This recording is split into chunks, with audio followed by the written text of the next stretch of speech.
दोस्तों बहुत बहुत स्वागत करता हूं आप सभी का। एक सवाल से मैं इस वीडियो की शुरुआत करना चाहता हूं। सवाल ये है कि आखिर डबल इंजन सरकार में बार बार डॉक्टर अंबेडकर का अपमान क्यों हो रहा है। दोस्तों आपको याद दिला दें, इससे पहले सुप्रीम कोर्ट में सीजेआई बी.आर. गवई का अपमान हो चुका है। लोकतंत्र का अपमान हर रोज हो रहा है। संविधान को बार बार तार तार किया जा रहा है। लेकिन अब जिस तरीके से ये घटनाएं घट रही हैं, जो बहुजन समाज के लोग हैं, खास तौर से जो अंबेडकरवादी लोग हैं, अब उनका गुस्सा फूट पड़ा है। पूरे देश भर में इसको लेकर दोस्तों प्रदर्शन शुरू हो गया है। दोस्तों ये व्यक्ति तो आपको याद होगा, ये वही व्यक्ति है जिसने ग्वालियर हाई कोर्ट में बाबा साहेब की मूर्ति नहीं लगने दी थी।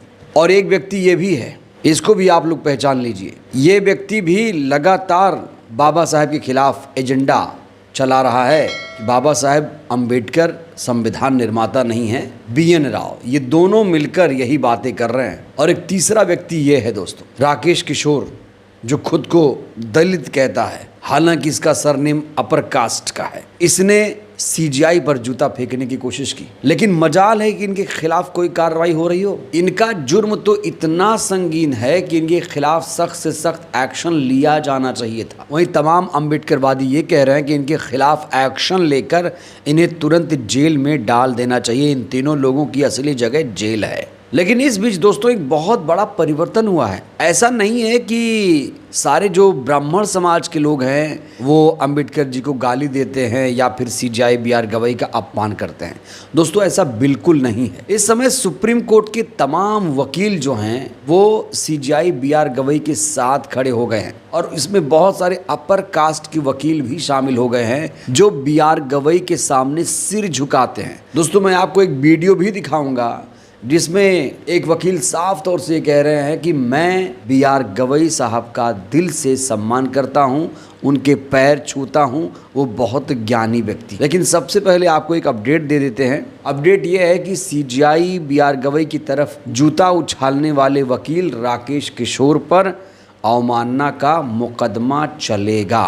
पॉइंट टू बी नोटेड, अवमानना, कोर्ट ऑफ कंटेम्प्ट। जब कोई अदालत का अपमान करता हो, अदालत की अवहेलना करता हो। दोस्तों जो राकेश किशोर है उसने सीजेआई बी.आर. गवई की तरफ जूता न सिर्फ उछाला बल्कि ये भी कहा कि हम माफ़ी नहीं मांगेंगे, हमें कोई पछतावा नहीं है और हमने ये सब नहीं किया है तो सब परमात्मा ने कराया है। तो जिस तरीके से डॉक्टर अंबेडकर और सीजेआई का इस समय अपमान किया जा रहा है, अब गुस्सा किस तरीके से फूटा है, खास तौर से बहुजन समाज के लोगों का। दोस्तों मैं आपको ये तस्वीरें दिखाना चाहता हूँ।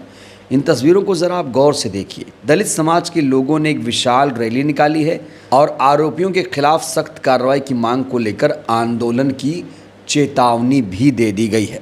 बड़ा सवाल ये है कि जब सुप्रीम कोर्ट का अपमान हो, सीजेआई का अपमान हो, डॉक्टर अंबेडकर का अपमान हो, तो क्या सिर्फ बहुजन समाज के लोगों की ही भावनाएं आहत होती हैं? दोस्तों जब हमारे देश ने संविधान को कबूल कर लिया है कि हमारा देश संविधान से ही चलेगा, तो फिर तो सबको संविधानवादी हो जाना चाहिए, सबको संविधान की इज्जत करनी चाहिए। और जो संविधान की इज्जत करेगा वही असली देशभक्त भी कहलाया जाना चाहिए। लेकिन ऐसा क्यों हो रहा है कि बार बार डॉक्टर अंबेडकर का, बार बार संविधान का अपमान किया जा रहा है। और जो लोग प्रदर्शन कर रहे हैं, इसमें देश के कोने कोने में इसको लेकर प्रदर्शन हो रहा है, और जो लोग प्रदर्शन कर रहे हैं वो किस तरीके से आग बबूला है। दोस्तों ये वीडियो देखिए आप। जिस तरीके के माहौल पूरे देश के अंदर है, साफ तौर पर पता चलता है कि बीजेपी की सरकार दलितों के ऊपर अत्याचार कर रही है। लेकिन हम लोग मजबूत होकर इस दलित विरोधी सरकार का मुकाबला करेंगे। आज इसी मामले को लेकर जिस प्रकार से पूरे देश के अंदर दलितों पर अत्याचार हो रहे हैं, हमने अजाक के जिला अध्यक्ष आदरणीय परसराम जी भाटिया और तमाम साथियों के नेतृत्व में अतिरिक्त जिला कलेक्टर को ज्ञापन सौंपा है और हम पुरजोर विरोध करते हैं कि दलितों पर अत्याचार रुके और देश के अंदर लोकतंत्र व संविधान का राज। अब दोस्तों मैं आपको एक अद्भुत वीडियो दिखाने जा रहा हूं। ये वीडियो देखकर यकीनन आप गदगद हो जाएंगे। खास तौर से वो लोग जो कहते हैं कि ब्राह्मण समाज के लोग तो संविधान को ही नहीं मानते, लोकतंत्र में ही विश्वास नहीं करते हैं, बाबा साहिब की इज्जत नहीं करते हैं।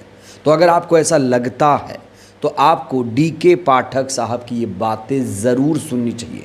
डी.के. पाठक साहब सुप्रीम कोर्ट में प्रैक्टिस करते हैं और जब सीजीआई पर जूता उछाला गया तो सबसे पहले इन्होंने आवाज़ बुलंद की कि जो राकेश किशोर जैसे लोग हैं उनके खिलाफ सख्त एक्शन लिया जाना चाहिए। और जो लोग अंबेडकर का विरोध कर रहे हैं, ग्वालियर में अंबेडकर की मूर्ति का विरोध कर रहे हैं, उनके खिलाफ भी सख्त से सख्त कार्रवाई हो जानी चाहिए।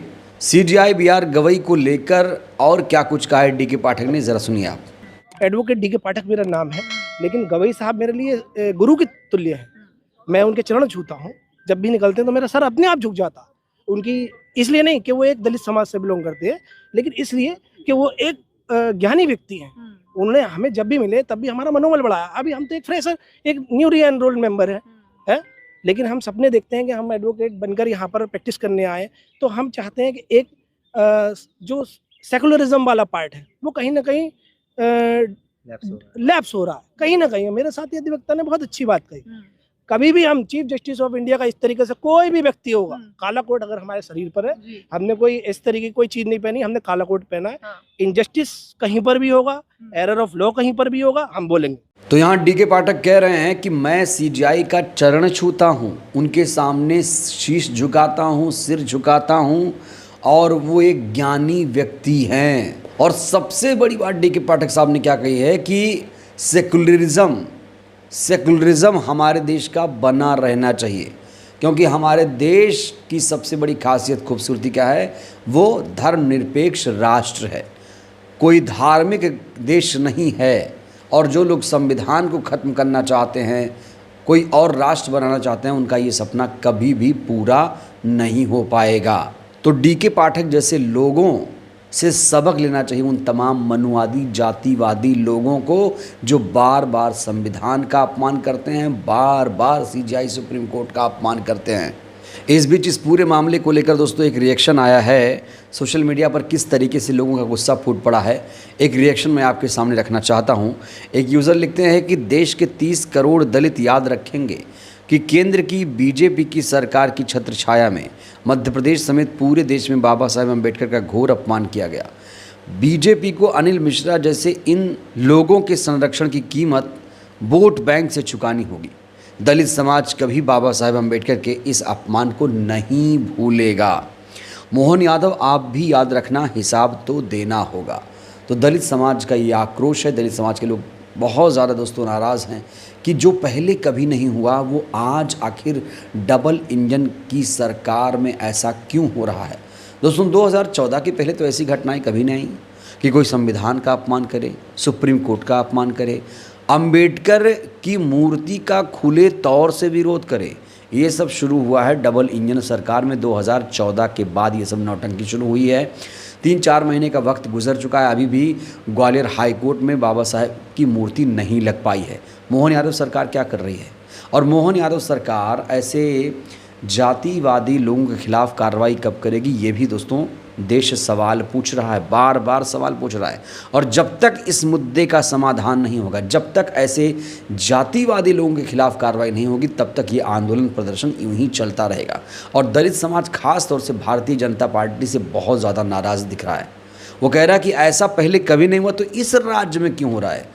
बीजेपी ऐसा लगता है कि अपने पैरों पर ही कुल्हाड़ी मारने का काम कर रही है। बीजेपी को सचेत हो जाना चाहिए, मोहन यादव सरकार को सख्त एक्शन लेना चाहिए, तभी जाकर जो आक्रोश है दलित समाज का वो खत्म हो पाएगा। बहरहाल दोस्तों इस वीडियो में इतना ही। डी.के. पाठक ने जो ख्यालात पेश किए हैं सीजीआई बीआर गवई को लेकर, दोस्तों उनके विचार आपको कैसे लगे, और जिस तरीके से अम्बेडकर और सीजीआई का अपमान हुआ, आखिर उन दोषियों के खिलाफ क्या कार्रवाई होनी चाहिए, आप लोग भी राय दीजिएगा। बहुत बहुत धन्यवाद।